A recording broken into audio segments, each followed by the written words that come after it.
What up, YouTube? It's your boy Count Blogathor coming back at you again on this this grim and foggy Wednesday afternoon. This is very brutal. This is metal conditions all the way. I'm coming at you today not with an unboxing, not with a metal review, not with an epic rant even, but a story. Wonderful, an exciting story, an enthralling story, something that you guys are really going to be able to sink your teeth into.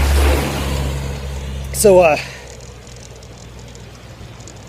it's also going to be a long one. So if you want, you should pause the video right now, make yourself some popcorn, make yourself some coffee, make a Count Blogathor signature metalhead latte macchiato, and yeah, sit back and enjoy. So I hope you've gone and done that by now, because I'm going to start. This is where it starts. I'm going to start from the beginning. And it wouldn't be the beginning if I didn't tell you about my parents, the people who got me into metal in the first place, the people who raised me to become the metalhead that I am. So my mama, of course, as I have told you in previous videos, born and raised in Italy by my grandmama, who taught her about all the heavier musics that were around. Like, you know, this was the 60s, you know, back when my mama was growing up. So we didn't have the heavy metal that we have these days. It was all more psychedelic. That's what they called metal back in the day. It was psychedelic music, like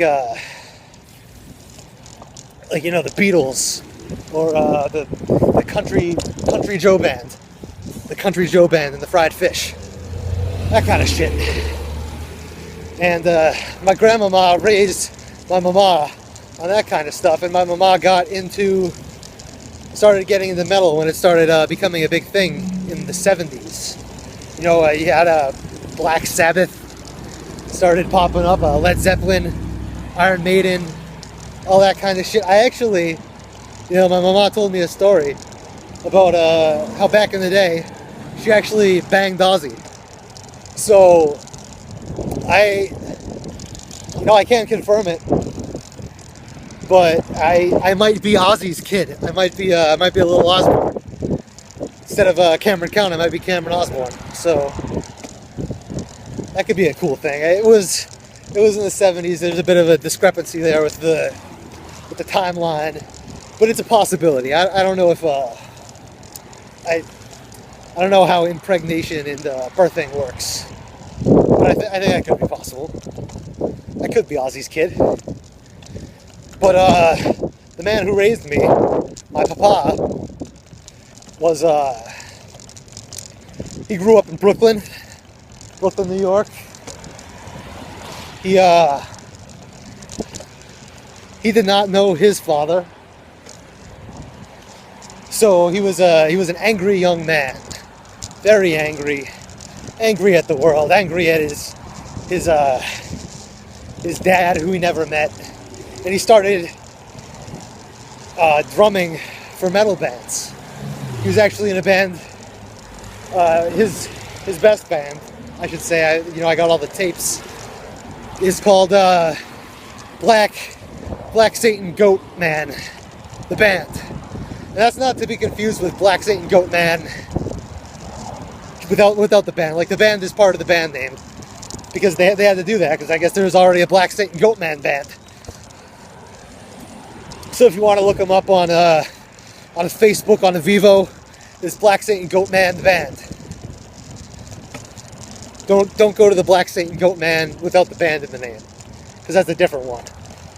You know, they were a little bit more psychedelic than my papa's band, which was in the deathcore tradition.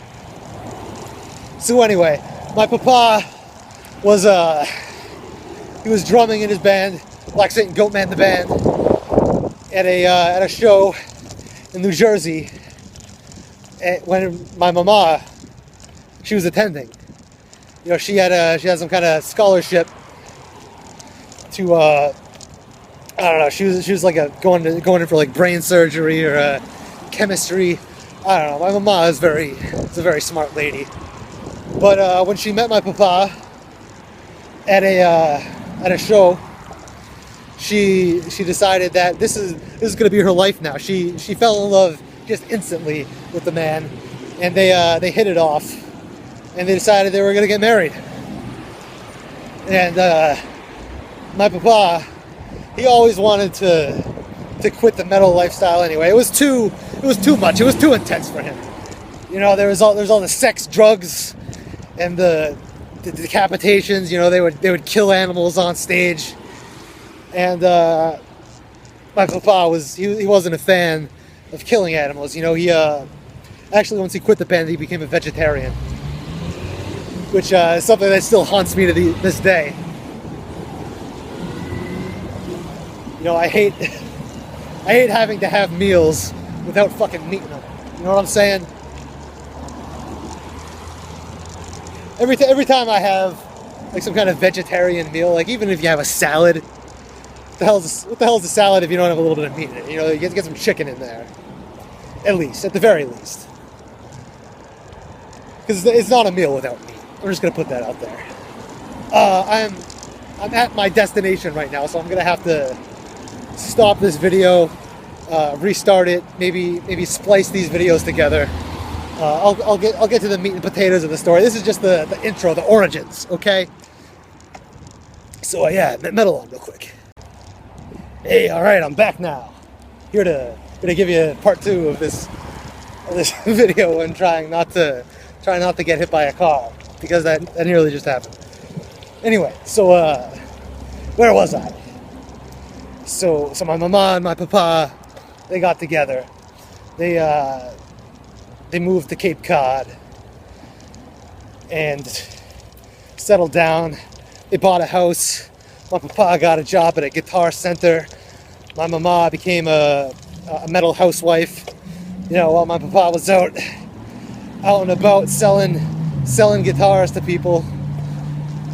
Guitars and, you know, whatever guitar accessories they got at the guitar center. I don't know. My mama was at home raising me and my 8 brothers and my 3 sisters, and she was teaching us all about metal. She taught us other stuff too, but the metal stuff was the most important. Like she was the first person who ever bought me a compact disc. She was the person who introduced me to the band Quiet Riot, the band Twisted Sister, you know, all these classic metal acts that formed my music taste. And it helped provide a stepping stone into getting into heavier stuff, like Behemoth, like Gorgoroth, like all that stuff. So shout outs to my mama, thank you very much, I love you. And yeah, so that's what I mostly listened to when I was a kid. Classic metal. What are some other bands? Like Kansas, some Styx, of course. Huge into Styx. So I was a teenager when I first started getting into the heavier stuff, like POD. You know, that was my jam. That song, Youth of the Nation. We are, Youth of the Nation. That song's a fucking banger. Youth of the Nation. And I started getting into Korn. You know, it's my rebellious phase. I really liked Stained, Disturbed. And that was when I started going online to all these cool music sites, you know, like Rate Your Music, like Gaia Online. And I started, you know, just reviewing albums and songs for fun. And people loved them. They're like, man, you make me see music in a way I've never even thought was possible. It's a new dimension of music just by getting your perspective. You know, when I hear drums, I don't think of the things you describe them as, like closing doors and like machine guns. Usually when I think of drums, I just think of drums. I think of someone banging on like a little box. That's all drums are. But you've got more of an imagination, Count Blogathor. These are still my fans from these websites telling me this. So I decided, all right, I'll submit my reviews to some well-known publications, and I'll try to maybe do this professionally. So I got my first job. I was 16, 17. Started writing for this long gone music blog called Cool Music for Cool Guys. And I don't know if you remember it. It was pretty big back in the day, but we reviewed all sorts of stuff. It wasn't just metal.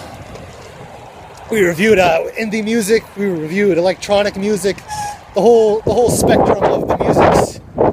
And yeah, I got a huge fan base from that. Like hundreds of thousands of people started coming to me asking me, "Hey, Count Blogathor, can you review my music? Can you tell me what you think?" And yeah, I started doing it professionally. Of course, unlike other counts, I kept my integrity. I do not accept bribes from bands. If they send me a CD or an LP, I'll give it a listen, I'll give it a spin, and I'll give you my honest opinion. I'm not gonna fucking just kiss their ass for 20 minutes because they sent me a free thing, you know? And I don't take money. Because, as you know, I got my own job. I don't need to compromise my morals. Anyway, so Cool Music for Cool Guys. That was a great gig. Had it for several years, but eventually there was a big scandal. The owner of the blog, it was a sex scandal. I don't want to get into it. It involved like kids and dogs and diapers and stuff. It's weird. So I'm not gonna get into it. But that's when I jumped ship. I was almost immediately contacted by this guy working for a magazine called Mega Metalhead Monthly Magazine, and I wrote for them for a while, and I just started focusing exclusively on metal, getting very deep and heavy into metal music, because before I was as a casual listener, you know, I loved metal, but I listened to other stuff primarily. So this is when, you know, the transformation began. That's when I stopped being just plain old Cameron Count, and I started going by Count Blogathor, which is fucking a huge change for me. You know, people were suddenly paying me a ton more respect. I was getting lots of fan art. People drawing me as like a bat. People drawing me like as a vampire. You know, like a count. Just play off my last name. It was really cool. And that gig unfortunately ended about 3 years ago. And there was another child animal diaper sex scandal. Totally different guy. I don't know what it is with metal reviewers and sex scandals involving kids and dogs and diapers, but I can assure you guys that I've got nothing to do with that stuff. I'm straight as an arrow. You know, I don't do drugs. Count Blogathor doesn't do drugs. He's never even dabbled. I've never smoked a J. The closest I get is tossing back brewskis, which is fine. It's legal. It's not gonna hurt anybody. Drinking never hurt anybody. Unlike cocaine and heroin and marijuana and all that stuff. I don't want to get too preachy here, but I did lose a good friend who I would consider a brother, actually, to heroin, to cocaine, to marijuana. he did all three. It was like I think he called it a Powerball, and he lost his life.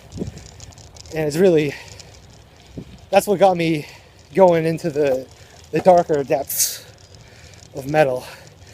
You know, I started listening almost exclusively to black metal that year because my heart was so full of sorrow and sadness, and I didn't know how to really get it out of me. But listening to black metal, listening to a guy, it made me feel good. It made me feel like maybe I'm not alone in this world. You know, maybe there are other people who feel as sad as I do. Yeah, and that was a really dark time. I don't really want to think too much about it, but yeah, about a year ago, I was sitting at home. I was listening to the latest Blind Guardian album, which not very good, and I decided, hey, why don't I start up a YouTube channel? Why don't I tell the world my opinions and my thoughts? You know, why don't I do that? Because that's surely something that everybody would want, right? So it took me a while to get the channel started up. You know, I had to think up all these concepts for videos. I had to put together the YouTube page. You know, I had to make the header. That one took months. The header image. Yeah. But here I am, April 26, 2017, and I'm doing great. I've got 27 followers now on YouTube. I'm a star again. And I've got you guys to thank for it, because I wasn't sure when I stopped writing for Super Mega Metalhead Monthly magazine. I wasn't sure if my followers were going to stick with me, because the magazine had a very loyal base. But it was for the magazine. It wasn't for me specifically. You know, there were many other personalities working there. There was Lord Dragon Breath, who almost exclusively reviewed power metal, and his features were possibly the most popular on the website. I was always a little bit jealous of Lord Dragon Breath, but where is he now? He's fucking nowhere. He's in some hovel now, shooting dope, or working at like some kind of cafe or something. I don't know what Lord Dragon Breath's doing. Honestly, I don't like him. I haven't kept up with what he's doing. But yeah, I'm here now, Count Blogathor, and I'm gonna be here for a very long time. I'm gonna be doing these until I drop dead, or until I'm hit by a car, either one. So I hope you enjoyed my metal story, my metal tale. Yeah, you guys have a great day. I love you. I love you all. You're wonderful. Metal on.